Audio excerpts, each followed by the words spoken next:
what we've been doing and what we're trying to do now with this new study as well. Like Matt mentioned, myself and Dr. Engel have been involved for a number of years now looking at compliance costs, regulations at the farm level, really a very microeconomic focus. So what's it doing at the individual farm level? And then aggregating that data either to a state level, a regional level, county level, different ways, maybe different farm activities. Are you selling food fish? Are you selling recreational fish for sports or things like that? And basically creating different summaries to look at the data in different ways. As you already know, we are going to be trying to look at this for the ornamental industry, which is why I'm here, which is why we're working together to do that. So before I do that, I just want to give you kind of an overview of the work that's been done so far to kind of help understand the background to all this. And then I'll talk a little bit about what we're going to try and do with ornamental specifically and the kinds of things we're asking for, the kinds of things we're looking at. And then at the end of this, really, I'm hoping that this can be kind of a discussion and that you all can kind of help us too to identify some things that we may not be aware of or challenges that you're facing that we should be asking about so that we can really address the issues that matter to you as an industry. Because that is, as Matt said, that is really the goal of this. Our research is industry driven. We're not just doing a project because we want to do a project. We're actually trying to find solutions that will work for people that are out in the industry. So with that, my slides are changing on my screen, but not on the big screen. That's about standard for the web. That's not a good sound. All right, let's try that again. All right. Hold on, where'd the mouse go?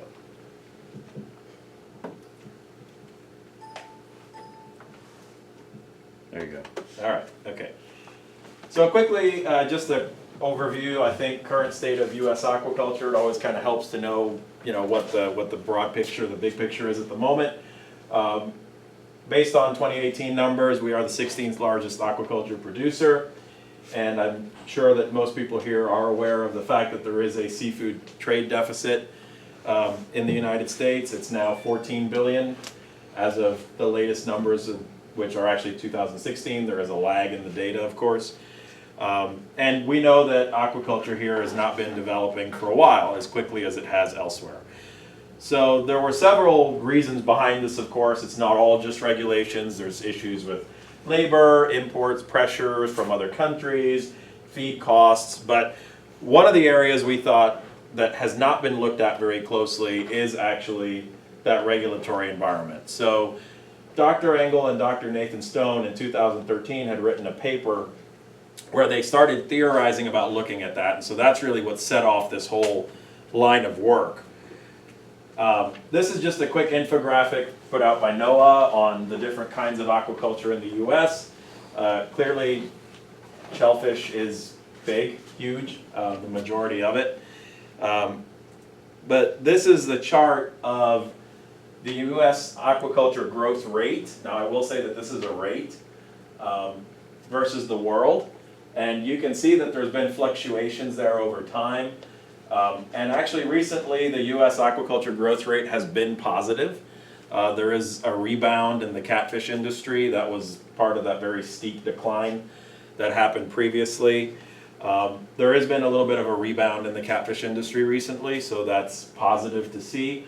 But still, again, the growth rate globally has been positive for a long time. Yes, sir? How recent since the increase? I'd say the last 3 years. 3 years? Yeah, last 3-4 years is what the data are showing, that they're starting to come back a little bit. It's nowhere near the acreage that it used to be, but there has been increased demand and increased sales. So there's more acreage that's being put into catfish again. So, but it's fairly recent, yeah. So, but yeah, so there is a lagging growth rate in the U.S. And so this is kind of the framework behind why we thought, well, we need to look at the regulatory environment. Clearly, nobody wants to go back to rivers being on fire, and we know that I mean, fish farmers aren't looking to damage the environment, right? I mean, you rely on this resource to be able to do what you do. You need that water, that environment to be able to grow fish to begin with. So I think that's one misconception that a lot of people do have about aquaculture still. I mean, in the general public, right? They don't fully understand what's happening. And so that's one of the issues that, you know, after talking to several hundred farmers at this point, I think I can safely say that many of them believe that rules exist for a reason and that there are rules that are necessary. But what we're trying to look at is really which are the rules that are adding redundancy, the rules that are creating inefficiency, or any lost opportunities that you have in your business because of the way that the rules are currently structured. And is there a way that we can change those? Not saying get rid of all the rules, not saying we don't need any rules, but are there specific areas that we can address that would improve things for the industry economically while still meeting the standards that we have to maintain our environment here in the US? So quickly about that regulatory environment. A paper published in 2016 compared regulatory environments across the entire world for aquaculture. They found that the US actually had the third most stringent environment amongst all the countries producing aquaculture, and it had the second lowest growth rate. That same paper, interestingly, also was able to make a correlation between stringency and growth rate. So this is actually a relationship. The more stringent the environment was, the lower the growth rate of aquaculture tended to be. There have been calls for relief, of course, going back decades. We could find papers going back to 1979 that talked about this. There's evidence that the regulatory environment can affect aquaculture growth and development. Some of you may know Dr. Frank Ash. Dr. Frank Ash published a paper in 2013 that looked at the changes in regulation in Norway. Norway is, of course, a major producer of salmon globally, but that was not always the case. And actually, a lot of the changes in regulation is what helped the salmon industry to grow, to become the giant that it is now. So there is evidence of that. So before I start talking about some of the previous studies, I just want to give you a little bit of an overview of how we did this and how we got this data. Each survey that we did was designed and conducted as a census. So we did try to talk to everybody. There's a couple of reasons why we did that, and the first of them is because we wanted our sample to be representative. So we didn't want to skew our data one way or another. We didn't want to talk to only very large producers, only very small producers, or only people that had experienced regulatory problems. We wanted the data that we put out to be a representation of what was actually happening in the industry. So we said the best way to do that is to try and talk to everybody. The other reason we did that is because we wanted to include all the different sizes. We know that there are economies of scale in aquaculture. Cost structures are different on different farms of different sizes. So we said we need to talk to everybody to make sure that we're capturing an accurate picture of what's happening. We developed these lists, of course, with aid from state extension specialists, aquaculture coordinators, associations, and we verified producer status through direct telephone contact. So that was a lot of fun, making many, many, many phone calls. Hello, are you a fish farmer? And then the surveys were all completed through personal interviews. Not all, I'd say 90% of them completed through personal interviews. So that means we did go out and actually meet and talk with a lot of people. So the three studies that we have completed to date, the first one was the baitfish sportfish study. The second one was shellfish on the Pacific coast, so that would be Washington, Oregon, and California. And the most recent study, which is just being wrapped up right now, is the salmonid industry. The maps kind of depict the states that were included in those studies. We targeted the major production states for those different sectors. As you can see there, they're highlighted. And below that is the percent coverage. So what percent of the total US sales did we capture with our data?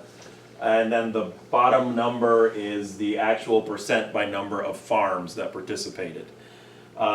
All of these numbers are actually very high. We're very, very happy about this because it means the data set is very strong. typically with surveys, you can see anywhere from an 8 to 10% response on a lot of things, and that's acceptable by scientific standards. We don't think that's acceptable.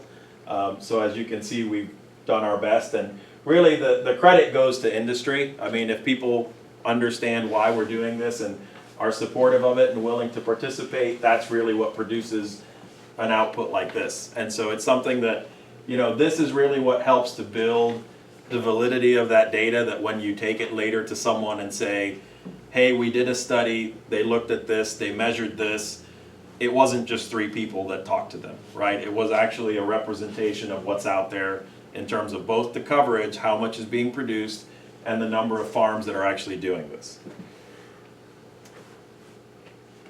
So one of the things obviously that we asked everybody, because you want to make sure that what you're doing actually serves the purpose for why you're doing it, is we asked them to identify their biggest problems.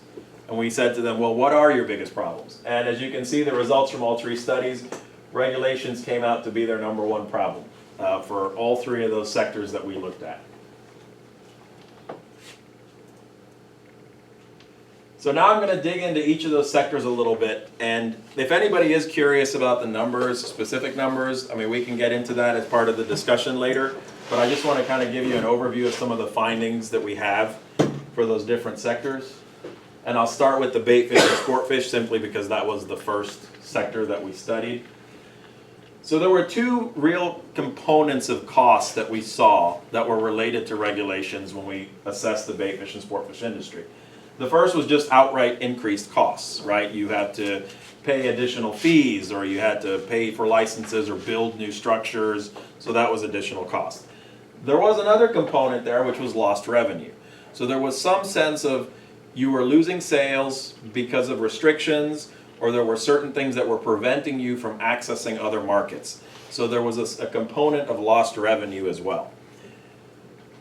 When we looked at all of the data that we collected and tabulated those data, we estimated that in terms of, for things like manpower and testing and fish health, the bait fish industry spends about $5.2 million annually on compliance. And when we looked at lost revenue from lost markets specifically, we estimated $6.9 million annually in lost revenue, all related to regulatory challenges for this industry.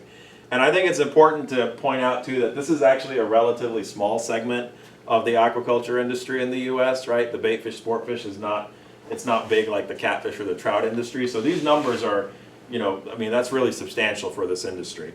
On a per farm basis, the regulatory compliance costs were on average 25% of all farm costs. So all the production costs and marketing costs, about a quarter of those were related to regulations for bait fish and sport fish. So going to the trout, just to kind of keep fin fish together. So we looked at salmonid farms, and again, the same 2 areas of cost, right? Increased costs on the farm for things like testing, shipping, additional manpower that you need for record keeping, filling out applications, reporting requirements, things of that nature. And then a lost revenue component. However, with trout, we got a little bit better at asking questions. And so we were able to break that component down into 3 sectors instead of just lost markets. We actually looked at lost markets, lost production, and thwarted expansion. So things that the people had an opportunity to expand because there was demand for their product, but because of a regulatory obstacle, they couldn't make that step. They couldn't grow their business. The trout was, again, a national study, 16 states, and we estimated an increased cost of $16.1 million per year because of compliance-related, regulation-related expenses. The lost revenue component, all 3 of those together, we estimated at $52.5 million annually for the industry being lost. I'll talk about that a little bit more later too, because of course it's lost for this industry, but that creates an opportunity elsewhere, right? And then last but not least, the shellfish. This one's a little bit different in that we really saw 3 areas of cost.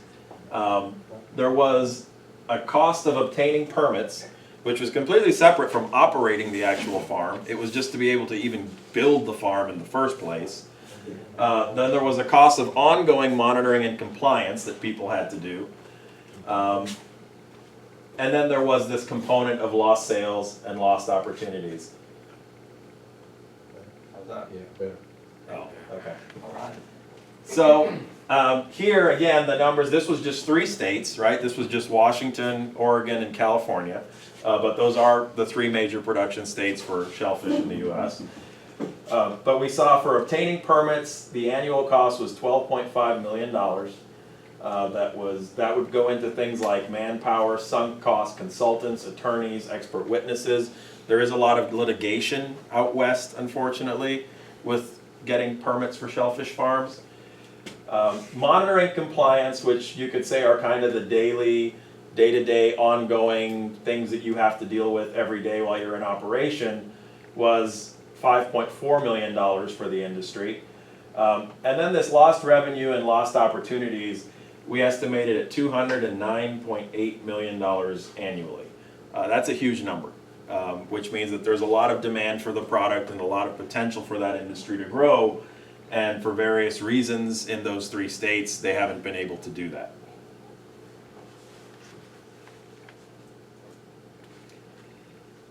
So when we collect all of this data, what I showed you just now was just kind of a snapshot overview of that entire industry sector. We can break those data down by individual states. We can break it down by different farm size categories that we identify based on acreage or poundage of production or units of production, depending on whatever makes sense for that sector.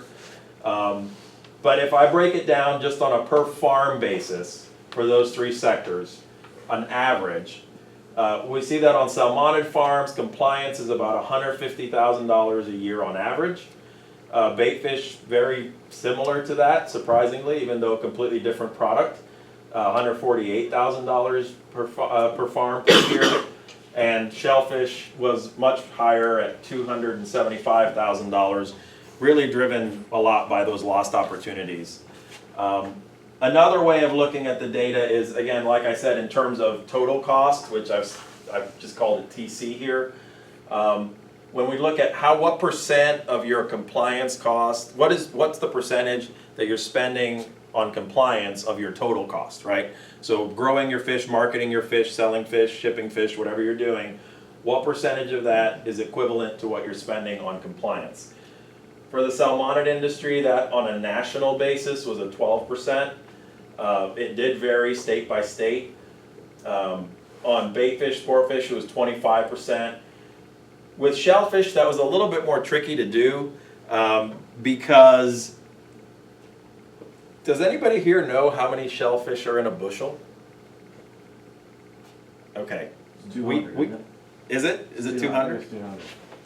Okay. Well, we got so many different answers from so many different people.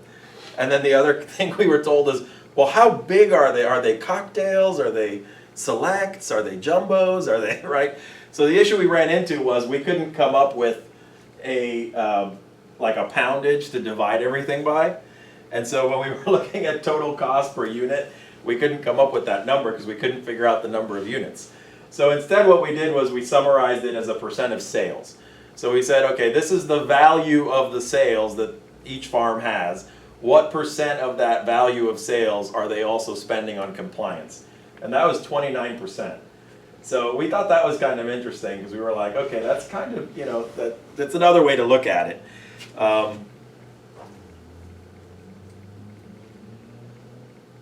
So a little bit more about, you know, I mentioned earlier we can break this down into different groupings. So this is showing, for example, farm sizes by small, medium, and large for bait fish and sport fish. And likewise, extra small, which was actually less than an acre. And then small, medium, and large for the shellfish on the Pacific coast. And then the trout, salmonid industry. There it was by poundage, so it's still in essence a small, medium, and, well, extra small, small, medium, and large. But we divided that out by number of pounds. If you look at this chart quickly, the one thing that stands out is that yes, there are definite economies of scale in aquaculture, right? As you get bigger, the cost to produce one unit gets smaller up to a certain point. But what we saw in our data was that the regulatory cost per farm on a dollars per acre basis, in the case of trout, a dollar per pound basis, was highest on the smallest farms, right? So they have a smaller area that they can use to grow product over which they had to spread the same cost, which is why it was higher on a per unit basis. So a lot of the regulations that we measured are almost like fixed cost, right? So that permit costs $25, whether you're raising 1,000 fish or 1,000,000 fish, right? That fish health test for 60 fish costs a certain price at that lab or that vet. Whether you're raising, again, 1,000 fish and you're just testing 60, or you're raising 1,000,000 fish and you're testing 60. So a lot of those costs in reality worked out to be almost fixed costs in a certain sense, which meant that the smaller the farm was, or the smaller the total production, you had to spread that same cost over less sales. So what this really shows is that these regulatory inefficiencies are actually hurting the small farms the most. That's really what we learned from this. From all three studies, we saw that same thing. This is not a correlation. I do want to preface that. This dotted line is the decline, the percent decline in the number of farms from the 2005 to the 2013 census of aquaculture that was done. We just noticed this when looking at our data, that the number of large farms that declined was 0. The number of medium farms was about 25, 26%, something like that. And that the decline that was seen between these two census years, now again, that could be just that people didn't want to report. I mean, that is a possibility. But we just thought it was very interesting that most of the decline that was seen in this industry was on the small farms. That's almost identical to our industry here. Yeah, In same year. Okay. Yeah. Yeah.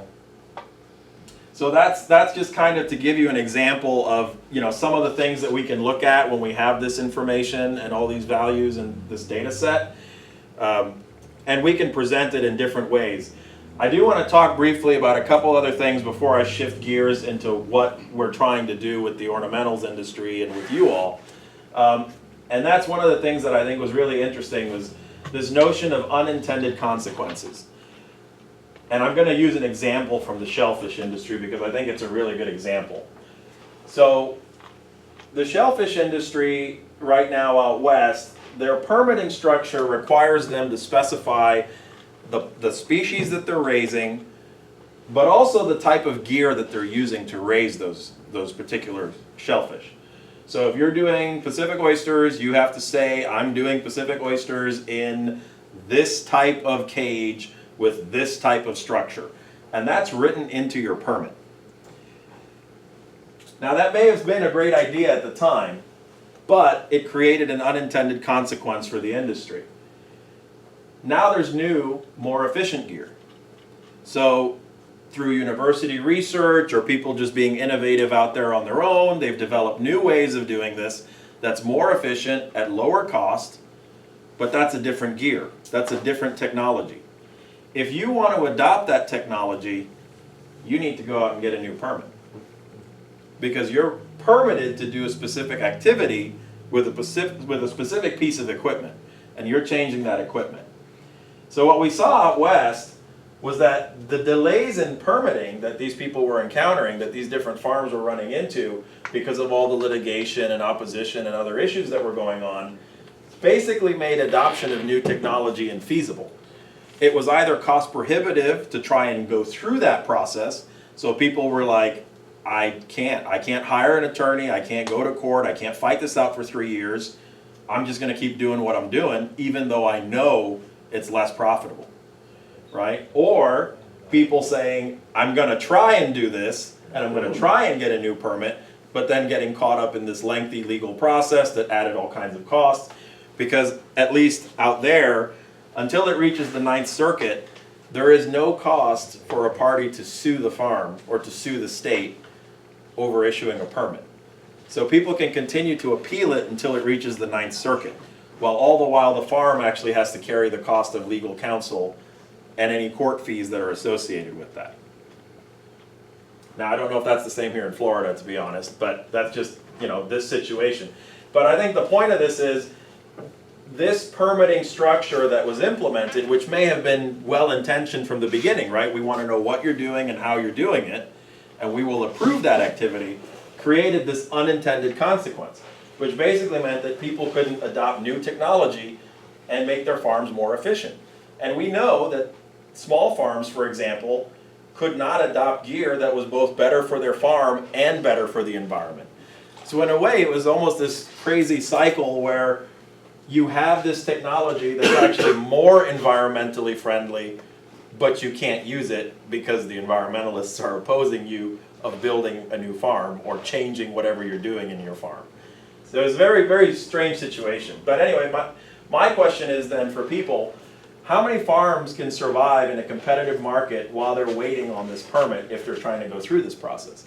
Could you really go a year without sales, or 2 years or 3 years without being approved and selling product? Many people wouldn't survive that. I mean, most people wouldn't survive that. So, you know, this is one of those examples that I think is a great illustration of the kinds of things that we're trying to get at, is to identify some of these unintended consequences and put a cost to them. So I mentioned the trout earlier when I talked about the lost opportunities there. So this is what we see. If we look at, again, not a correlation, but just interesting to look at all the data that's available. If we look at the imported amount of trout to the United States, trout and trout products, over from 2000 to 2016, which is the data we have available, you see that that's only continued to increase. And then if we look at, for example, the lost opportunities that exist in that industry, which means the demand is clearly there, but US farms are not able to meet that demand, so it's just coming from somewhere else now, because consumers want the product. So again, like I said, not a correlation, but interesting to note nonetheless. So it's a $112 million trade deficit on imported trout products specifically, in case anyone was curious as to what that is. So I've talked a little bit about the data.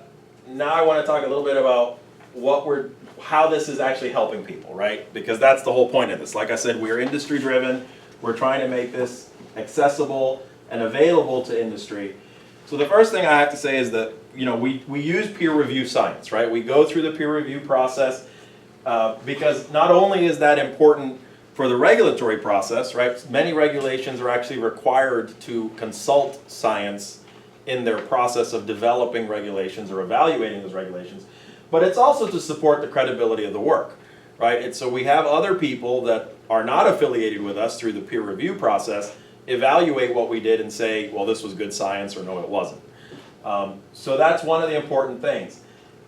Now, what that leads to, of course, is different fact sheets and infographics, and I'll show you some of those outputs here on this next slide, just to kind of give you an idea, where we summarize this information in a very accessible, very simple format that you could take with you directly to your representative or your regulatory person or agency or elected official, and take that and say, look, this is what's mattered. This is what matters. This is what's happening in my industry. These are the numbers that matter. Because if you show up with a peer-reviewed paper, they're not going to read it, right? We all know that. It's just a fact.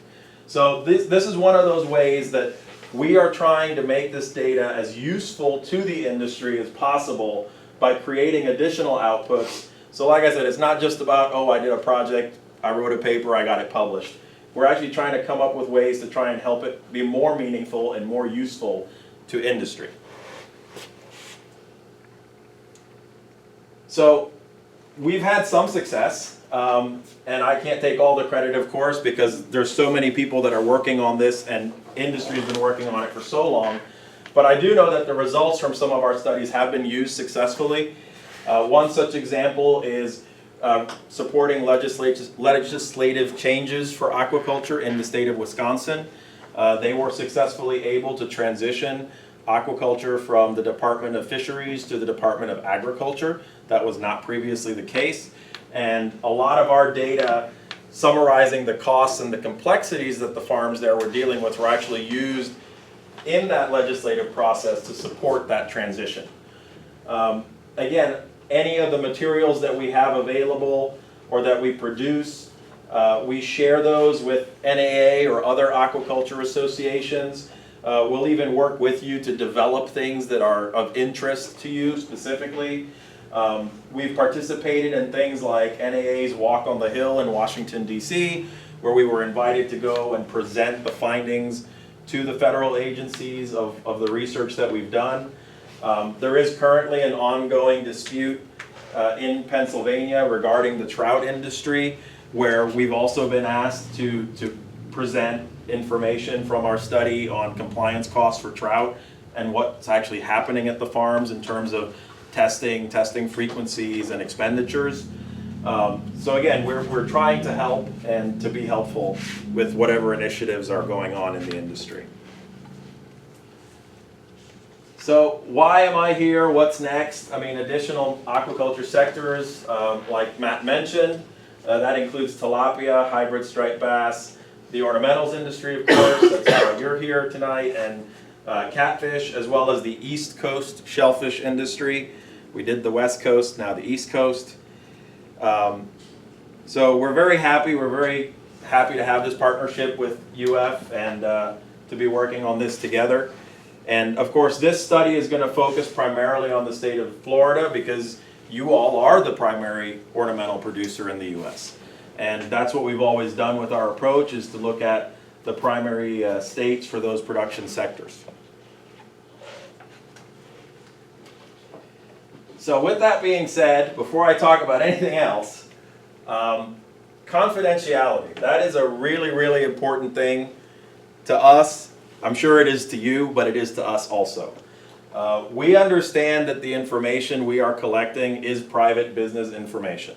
We understand that some of the information we are collecting may be about particular markets that you have that you don't necessarily want other people to know about. We understand that. We have a confidentiality agreement that we will give each participant of this study. Everyone that will ever see the data has signed that document. It's been reviewed by the university. It's a legitimate agreement. We will not release or publish any individual farm data ever, period, ever. What we will do is we will use those data to make the aggregates, which are either the state level or the different farm sizes, or if it's a county where we have enough people that participated, perhaps if that's of interest to the industry. We will never combine 3 or fewer observations so that someone could sit there and look at it and say, well, I know my numbers, so I can kind of figure out what the other guy's numbers are. We'll never even do that. We won't. We'll look at all the data very closely to make sure that no one can reverse engineer any one particular farm's values. And if there are things where, you might be the only person doing it, then we would have to aggregate that data in a way that it's not apparent that your data is included. So if you're the only one growing a particular product, we would just include that in the national or the state average. We wouldn't do like a county thing and then mention that particular product being grown, because that would again reveal that you participated in the study. So we take that very seriously.